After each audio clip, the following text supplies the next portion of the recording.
Bonjour à tous, donc on va parler de l'exercice 6. Sur l'exercice 6, on a 4 molécules, l'acide fluorhydrique, le HF, l'acide chlorhydrique, le HCl, l'acide bromhydrique, le HBr et l'acide iodohydrique, le HI. On me donne les différentes températures d'ébullition, à savoir pour le HF 19 degrés, le HCl moins 85 degrés, le HBr moins 67 degrés et le HI moins 35 degrés, et on me demande d'expliquer au final l'ordre de ces températures d'ébullition. Donc si on les classe dans l'ordre, on peut dire que la molécule qui a le point d'ébullition le plus bas, c'est HCl, donc c'est celle qui a le numéro 1. Ensuite, on a le HBr qui a moins 167 degrés. Ensuite, le HI à moins 35 degrés, et celle qui a la température d'ébullition la plus haute, c'est le HF.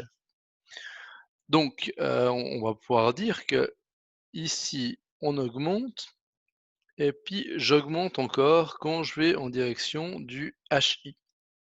Et puis celle qui a la température d'ébullition la plus haute, ben, ça va être le HF avec ses 19 degrés. Donc je dois trouver un moyen d'expliquer avec les forces intermoléculaires qui sont possibles entre une de ces molécules et elle-même, pourquoi on a ces températures d'ébullition qui apparaissent dans cet ordre-là.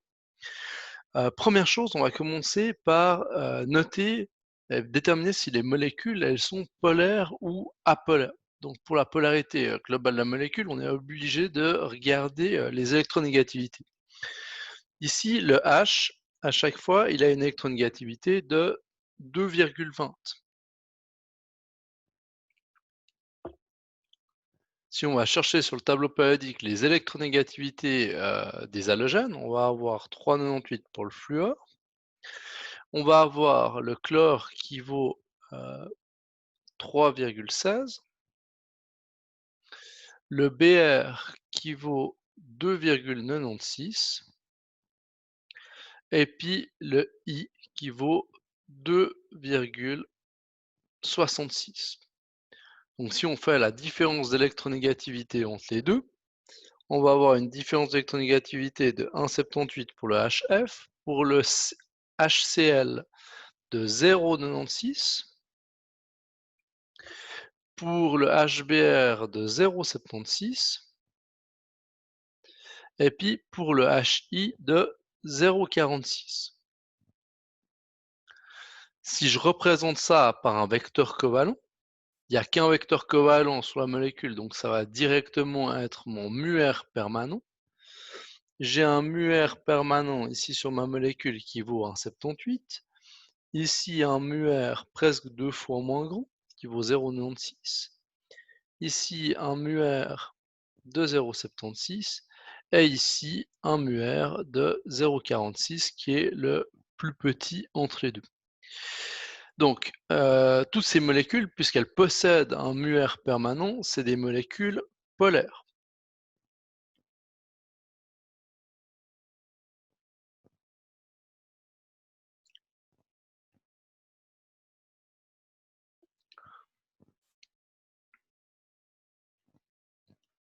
Donc, entre une molécule polaire et une autre molécule polaire, qui est entre elle et elle-même, à chaque fois, on va avoir du London, du Debye et du qui somme entre du HF et du HF, entre du HCl et du HCl, du HBr et du HBr et du HI et du HI.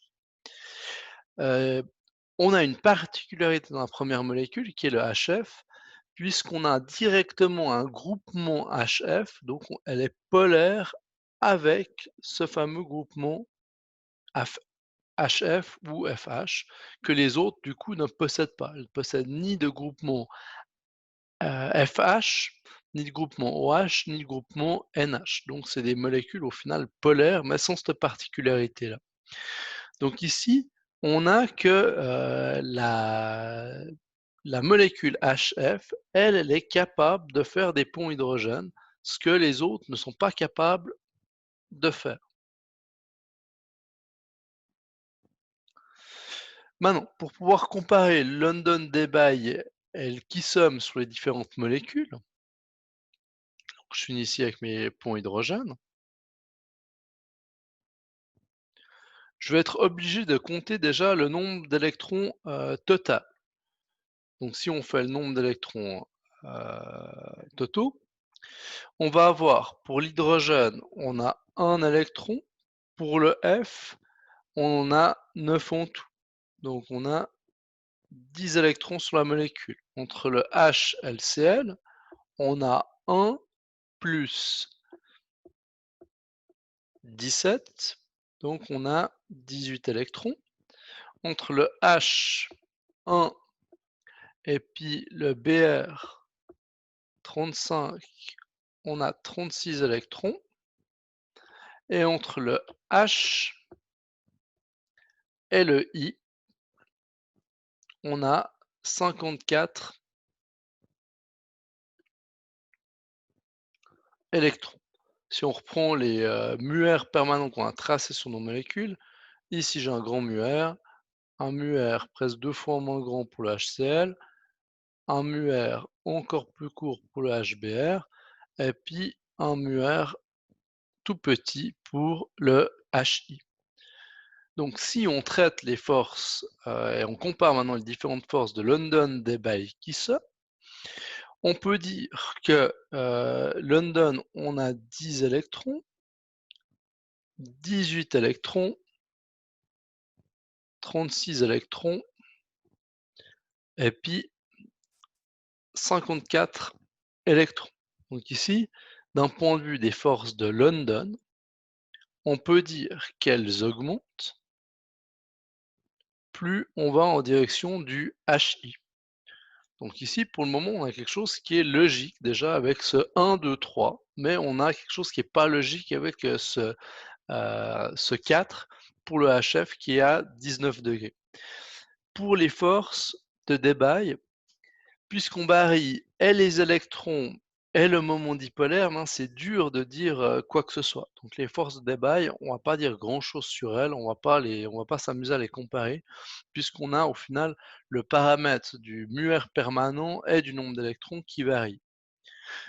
Pour qui somme, ça va dépendre du moment dipolaire permanent. Donc ici, celle qui fait le plus de force de qui somme, ça va être le HF.